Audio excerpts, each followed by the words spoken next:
السلام علیکم رحمۃ اللہ وبرکاتہ۔ آداب، ست سری اکال۔ اور میرے پیارے دوستو، کیسے ہو؟ امید کرتے ہیں کہ آپ لوگ بہت اچھے ہوں گے، بہت پیارے ہوں گے۔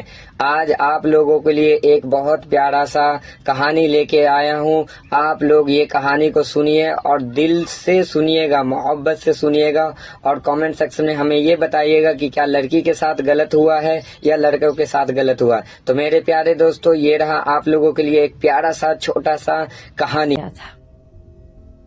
یہ کہانی ہے کشمیر سے تعلق رکھنے والی ایک بدقسمت لڑکی کی، جس کا فرضی نام ماریا ہے۔ ماریا شروع سے ہی والدین کی فرما بردار تھے۔ شاید ہی اس نے کبھی زندگی میں والدین کا کوئی حکم ڈالا ہوگا۔ وہ اپنے گاؤں میں ان چند بچوں میں سے تھی جن کی مثالیں والدین اپنی اولاد کو دیا کرتے تھے۔ لوگوں کی حسرت تھی کہ ان کی اولاد بھی ماریا جیسی ہو اور ماریا کے نقشے قدم پر چلے۔ اس نے شادی والدین کی مرضی سے کی تھی۔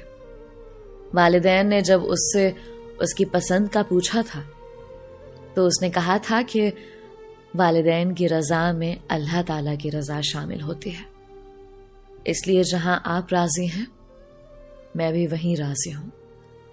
میری اپنی کوئی پسند نہیں ہے، میں اللہ کے حکم کے مطابق اگر کسی کو چاہوں گی بھی تو اللہ تعالیٰ کی ذات کے لیے، اور کسی سے دور رہوں گی یا کسی سے نفرت کروں گی تو بھی اللہ کی ذات کے لیے۔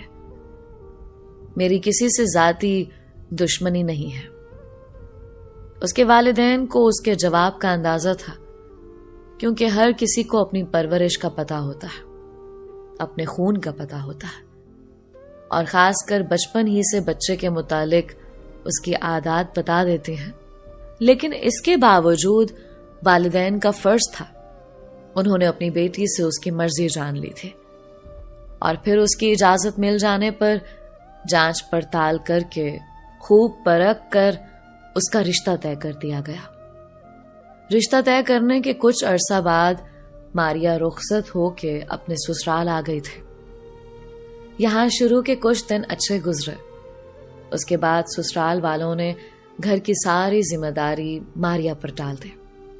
وہ خود بھی بچی تھی، اتنی بڑی ذمہ داری اچانک سے اٹھا لینا اس کے لیے ممکن نہیں تھا، لیکن اس نے پھر بھی اپنی طرف سے بھرپور کوشش کی، اور اپنی اس کوشش میں وہ کامیاب رہے۔ کسی نہ کسی حد تک اس نے گھر کو چلا لیا۔ گھر کے سارے کام کاج وہ کرنے لگے، ساس سسر کی خدمت بھی کرنے لگے، لیکن اس کے باوجود جہاں فیملی اکٹھی رہتی ہو وہاں ایک اکیلا انسان سب کو مطمئن نہیں رکھ سکتا۔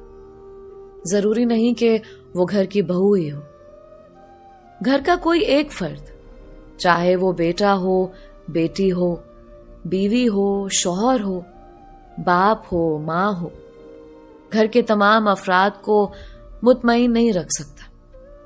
بالکل ایسا ہی ہوا تھا۔ ماریا بھی شدید کوشش کے باوجود اپنے سسرال والوں کو مطمئن نہ رکھ سکے۔ اس میں اور کوئی غلطی نہیں تھی، دراصل وہ سسرال والوں کے حسد کا شکار ہو گئی تھی۔ اس سیاست کی بنیاد پر سسرال والوں نے اس کے اور اس کے شوہر کے درمیان دوریاں پیدا کرنا شروع کر دی۔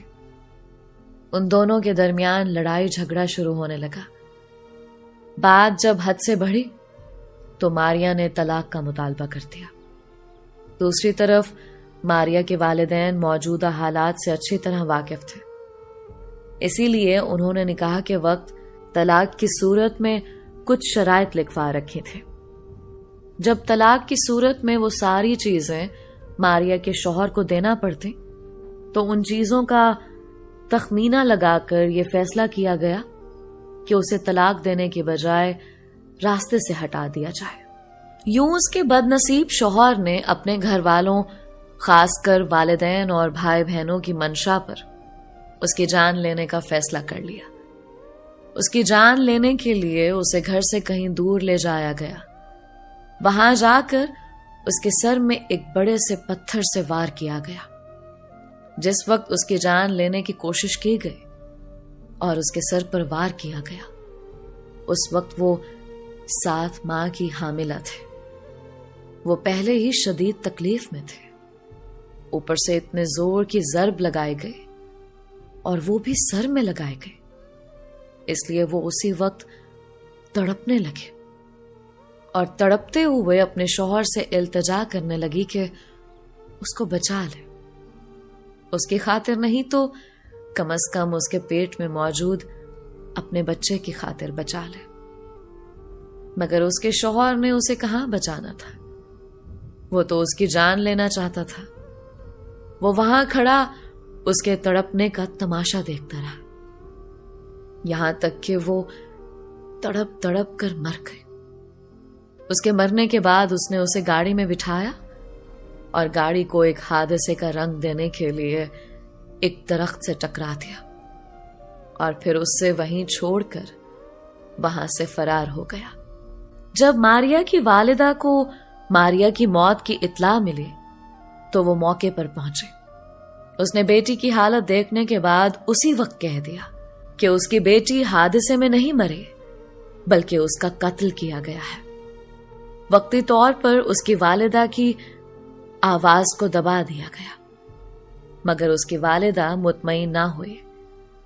जब उसकी वालिदा को अपने और मारिया के ससुराल वालों की तरफ से कोई उम्मीद ना मिली तो उसने अपने तौर पर कानूनी कार्रवाई का फैसला किया और जाकर पुलिस को शिकायत कर दी।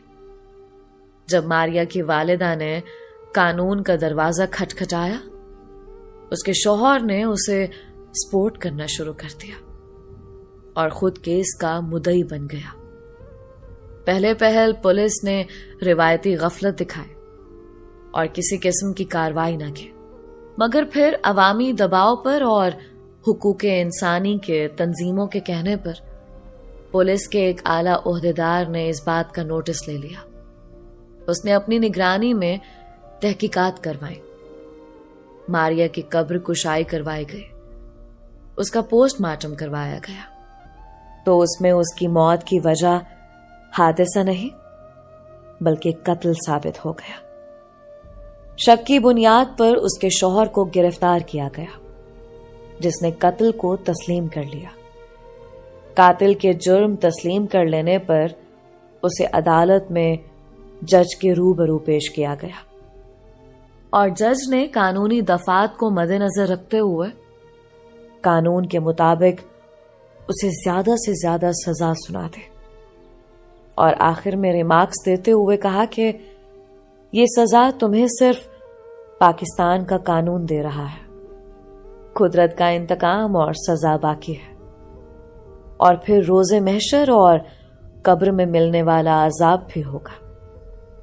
याद रखना, किसी बेगुनाह की जान लेना इंसान को दुनिया में ही निशाने इबरत बना देता है। तुम भी कुदरत के इंतकाम का इंतजार करना, बहुत जल्द तुम कुदरत के इंतकाम का शिकार हो जाओगे। दोस्तों, ये थी आज की कहानी।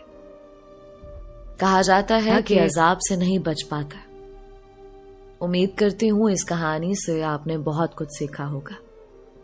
अपनी राय का इजहार कमेंट्स में जरूर किया करें। आप सबके प्यार और सपोर्ट का बेहद शुक्रिया। मेरे प्यारे दोस्तों, बहुत दुखद भरी कहानी है। ये वो स्कॉर्पियो गाड़ी है जो अभी अभी नई निकली हुई थी, लेकिन ये गाड़ी एक्सीडेंट हो गया है बहुत बुरी तरीके से, लेकिन सब सेफ है, सब अच्छे हैं। ये गाड़ी को लेके हम आए हुए थे यहाँ, क्या बोलते हैं इसको, मुंडका इंडस्ट्रियल एरिया, इंद्रप्रस्थ महिंद्रा के नाम से सर्विस सेंटर है। तो ये गाड़ी को हम उठाए थे तकरीबन यही बदरपुर बॉर्डर की तरफ से। तो गाइज, आप लोग कोई भी हो, बंदा कोई भी, किसी की भी बात कर रहे हैं हम, चाहे वो हम हो या कोई भी हो, गाड़ी लीजिए या गाड़ी चलाइए, इतने प्यार से चलाइए कि घर पे आपका कोई इंतजार कर रही है, कर रहा है, कर रहे होंगे। तो आप लोग अपने बारे में नहीं तो अपने फैमिली के बारे में सोचिए और गाड़ी को बड़े प्यार से चलाइए, रोडों पे मोहब्बत से चलाइए, क्योंकि ज़िंदगी का कोई भरोसा नहीं है। तो दोस्तों, आप लोगों से यही उम्मीद करते हैं कि आप लोगों को हमारी बात समझ में आ चुकी होगी और आप लोगों को ये वीडियो बहुत अच्छा लगा होगा और वीडियो से अच्छा ज़्यादा कहानी अच्छी लगी होगी। तो आप लोग प्यार से कमेंट सेक्शन में कुछ लिख के भेजिएगा। हमें पता है कि आप लोग वीडियो देख रहे हैं तो मुस्कुरा भी रहे होंगे, क्योंकि हमारी आवाज़ ही ऐसी है ना, क्या करें। आप लोगों की मोहब्बत इतनी अच्छी मिली कि हमारी आवाज़ भी मीठी हो गई। तो गाइस आप लोग वीडियो को प्यार से देखिएगा और कमेंट सेक्शन में कुछ भेजिएगा और लाइक एंड सब्सक्राइब भी कीजिएगा, और हो सके तो दोस्तों को भी दिखाइएगा आप लोग, क्योंकि आप लोग ही तो हमारे दोस्त हैं और आप लोगों के भी कोई दोस्त होंगे।